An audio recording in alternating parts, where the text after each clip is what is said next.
मन मोर एक फूल बगीचा पिछे देइछि प्रेम गालीचा चली आस सेई बाटे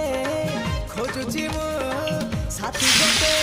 सुंदरी सुरायना ना ना झुमता ना ना ना आस सुनयना झुमता ना ना ना आस सुनयना झुमता ना ना ना आस सुनयना झुमता ना ना आस सुनयना।